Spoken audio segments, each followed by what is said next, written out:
आयुर्वेद में एक सूत्र है कि कभी भी बॉडी को रोज सेम खाना नहीं देना होता।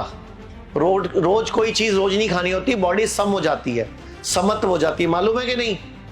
तो फिर जब पेशेंट 25 साल से गोली खा रहा है, तुम्हें शर्म नहीं आती? उसकी बॉडी क्या हो चुकी होगी? 12 साल से वो शुगर की गोली खा रहा है, 6 साल से खून पतला करने की गोली खा रहा है। हाउ पॉसिबल कि उसकी बॉडी समत्व नहीं हुई होगी? आयुर्वेद का सिद्धांत क्या है कि कोई भी चीज रोज नहीं खानी, पानी भी रोज नहीं पीना। इसीलिए निर्जला एकादशी आती थी, छठ पूजा का व्रत मालूम है? और एकादशी का व्रत क्यों बनाए गए थे व्रत? ताकि हमारी बॉडी बीमार ना पड़े। अगले मौसम जब भी व्रत आते हैं, नवरात्रे आते हैं, उपवास आते हैं, उसका मतलब होता है कि मौसम बदलने वाला है, अगले मौसम में हम बीमार ना पड़े, तो हमें पहले ही हम ठीक हो जाएं। भ्रामरी प्राणायाम आप लोगों को आता है? एक बार करो मेरे साथ जरा, पहले देख लो क्या करना है। बीच में यूं यूं मत करना, ऐसे मत करना। अब देख लो क्या करना है। पहले लंबी सांस लेनी है, पहले देखो इधर, फिर इसको यहाँ उंगलियां रखनी है, एक उंगली यहाँ, 3 उंगलियां यहाँ, और अंगूठा पूरा कान के अंदर फिट कर देना है, पूरा फिट कर देना है, और फिर बोलना है, करो शुरू, ओ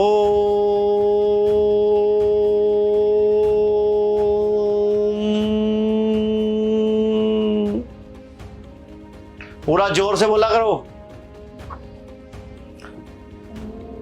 पूरा जोर से बोलो, अंगूठा कान में ठूसो। मेरी आवाज क्यों आ रही है तुम्हें? नहीं, तुम डरते क्यों अंगूठा कान में डालने से? अंगूठा कान में डाल के हम अपने कानों को लॉक करते हैं ताकि मेरी आवाज ही मुझे सुने, ठीक है? अगर आप फल सब्जियां खूब सारी खा रहे हो, प्लेट 1 प्लेट 2 डाइट ले रहे हो, और आप ये करते हो, तो बेसिकली इसके पीछे साइंस क्या है? ऑक्सीजन का प्रोडक्शन बढ़ गया लंग्स में, लंग्स का एक्सपेंशन हो गया, प्लस नाइट्रिक ऑक्साइड का प्रोडक्शन भी बढ़ गया ना, क्योंकि आपने ऑलरेडी फ्रूट सैलेड ज्यादा खा रहे हो आजकल। आपको जब भी ये पेशेंट को हम कराते हैं, तो पेशेंट साथ में प्लेट 1 प्लेट 2 डाइट भी तो ले रहा होता ना। प्लेट 1 क्या है? 1998 की नोबेल प्राइज स्टडी क्या है? मैं आपको 4-5 नोबेल प्राइज स्टडी लिख रहा हूं, लिखवा रहा हूं जरा। 1927 की नोबेल प्राइज है फीवर क्योर कैंसर। 1927 की क्या है? Fever cures cancer. अगर बुखार चढ़ जाएगा तो कैंसर ठीक हो रहा है, मतलब बुखार हमारा मित्र है। आयुर्वेद कहता है फोड़ा, फुंसी, उल्टी, दस्त, जुकाम, बुखार मित्र है। तो बुखार चढ़ने से कैंसर ठीक हो रहा है। तो बुखार चढ़ने में कभी पीसीएम नहीं लेना। गर्म पानी की बाल्टी में पाउंड डुबोना 40 से 60 डिग्री टेम्परेचर पे, 40 से 42 डिग्री टेम्परेचर में, 40 से 60 मिनट के लिए पसीना आना चाहिए। तो 1927 की क्या है? Fever cure cancer. दूसरी लिखो 1931 की ओटो हेनरिच वारबर्ग की, कि अगर ओटो हेनरिच वारबर्ग है साइंटिस्ट का नाम, नोबेल प्राइज क्या है 1931 का? कि अगर बॉडी में ऑक्सीजन का प्रोडक्शन बढ़ा दो, एल्कलाइन एनवायरनमेंट कर दो, तो कैंसर ठीक हो जाता है, कैंसर सर्वाइव नहीं करता। ये 1931 की है, ओटो हेनरिच वारबर्ग की। 1998 में लुइस जे इग्नारो की है, कि अगर बॉडी में नाइट्रिक ऑक्साइड का प्रोडक्शन बढ़ा दो, 1998 में क्या है? नाइट्रिक ऑक्साइड का प्रोडक्शन बढ़ा दो, तो वैसोडाइलेशन होता है, हमारी एपिथेलियम लेयर नहीं बन जाती है, हमारी आर्टरीज, वेन की ब्लॉकेजेस खुल जाती हैं। अगर बॉडी में या बॉडी में कहीं भी कोई ट्यूमर, रसौली होगी, वो डिस्ट्रॉय होनी शुरू हो जाएगी, हार्ट की ब्लॉकेज खुल जाएगी, अगर बॉडी में नाइट्रिक ऑक्साइड का प्रोडक्शन बढ़ा दिया जाए। कौन सी है? 1998 की। 2016 की नोबेल प्राइज स्टडी है योशी और युसुमी की, जापानीज साइंटिस्ट ओटोफेगी, कि अगर इंटरमीडिएट फास्टिंग की जाए, अगर आप उपवास करें 14, 16, 18, 20, 24 घंटे का, तो बॉडी के गुड सेल्स बैड सेल को अपने आप खत्म कर देते हैं। यानी कि इसको क्या बोलते हैं? ऑटोफेगी। यानी कि एकादशी का व्रत रखते थे ना हमारे पूर्वज, व्रत, उपवास, यानी कि लंघन परम औषधम। किसने बोला? 2016 में जापानीज साइंटिस्ट ने। तुमने कभी माना नहीं? जापानीज साइंटिस्ट नोबेल प्राइज ले गया कि उपवास रखने से बॉडी खुद ही कैंसर सेल को डिस्ट्रॉय कर देती है। 2017 की नोबेल प्राइज स्टडी है सर्केडियन रिदम को ठीक कर लो। 2017 की नोबेल प्राइज क्या है? बॉडी में टाइमिंग, क्लॉक ठीक कर दो बॉडी की। यानी कि सूरज डूबने के बाद खाना मत खाओ और सुबह गैप दो खाने में रात से लेके सुबह तक, जो सिद्धू ने किया, नवजोत सिंह सिद्धू ने किया ना, 2017 की नोबेल प्राइज स्टडी है सर्केडियन रिदम।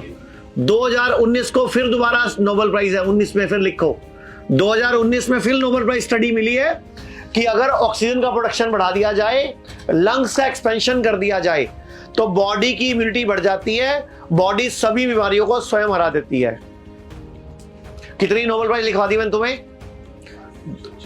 1927, 1931, 1998, 2016, 2017, 2019, कितनी हो गई? वैसे 3-4 और भी हैं, 1967 की भी है, लेकिन वो इतनी इंपॉर्टेंट नहीं है। जो इंपॉर्टेंट है 6 मैंने लिखवा दिया आपको। ये सारी आयुर्वेद की समर्थक नोबेल प्राइज स्टडी है, जो सर्केडियन रिदम की बात कर रहा है, जो बॉडी क्लॉक की बात कर रहे हैं, जो ऑटोफेगी की बात कर रहे हैं, लंगन परम औषधम की बात कर रहे हैं। आयुर्वेद में एक सूत्र है कि कभी भी बॉडी को रोज सेम खाना नहीं देना होता। रोज कोई चीज रोज नहीं खानी होती, बॉडी सम हो जाती है, समत्व हो जाती है, मालूम है कि नहीं? तो फिर जब पेशेंट 25 साल से गोली खा रहा है, तुम्हें शर्म नहीं आती? उसकी बॉडी क्या हो चुकी होगी? 12 साल से वो शुगर की गोली खा रहा है, 6 साल से खून पतला करने की गोली खा रहा है। हाउ पॉसिबल कि उसकी बॉडी समत्व नहीं हुई होगी? आयुर्वेद का सिद्धांत क्या है कि कोई भी चीज रोज नहीं खानी, पानी भी रोज नहीं पीना। इसीलिए निर्जला एकादशी आती थी। हमारे देश में क्या होता है, हर महीने क्या होता है? एकादशी आती है, अमावस आती है, द्वादशी आती है। क्यों आती है? एकादशी का व्रत पूरी दुनिया में, एकादशी का व्रत और एक छठ पूजा का व्रत जो बिहार वाले रखते हैं, 4 दिन का। पहले एक दिन पूरा दिन नहीं खाते, फिर अगले दिन आधा दिन खाते हैं, फिर तीसरे दिन कुछ अलग चीज खाते हैं, चौथे दिन व्रत रख के 5वें दिन खोलते हैं। छठ पूजा का व्रत मालूम है? और एकादशी का व्रत, ये क्यों बनाए गए थे व्रत? ताकि हमारी बॉडी बीमार ना पड़े। अगले मौसम जब भी व्रत आते हैं, नवरात्रे आते हैं, उपवास आते हैं, उसका मतलब होता है कि मौसम बदलने वाला है, अगले मौसम में हम बीमार ना पड़े, तो हमें पहले ही हम ठीक हो जाएं। पूरे भारत में हमारे 58 से अधिक हॉस्पिटल्स, 60 से अधिक क्लिनिक व डे केयर सेंटर्स हैं। पूरे भारत में 900 से अधिक आयुर्वेदिक, एलोपैथिक, होम्योपैथिक व नेचुरोपैथी डॉक्टर्स हमारे साथ जुड़े हुए हैं। भारत के हर बड़े शहर में हमारे आयुर्वेदिक हॉस्पिटल्स हैं। इनमें से मुख्य हॉस्पिटल मेरठ, दिल्ली NCR, मुंबई, लखनऊ, डेराबसी, पंचकुला और कुरुक्षेत्र में हैं। यहाँ पर kidney fail, liver fail, cancer, heart problem, जोड़ों के दर्द, diabetes, BP, sugar, piles, fissure व फिस्टुला और अन्य बड़ी से बड़ी बीमारियों को रिवर्स किया व सिखाया जाता है। अगर आप वीडियो में कही गई बात से सहमत हैं तो Y टाइप करें, सहमत नहीं है तो N टाइप करें।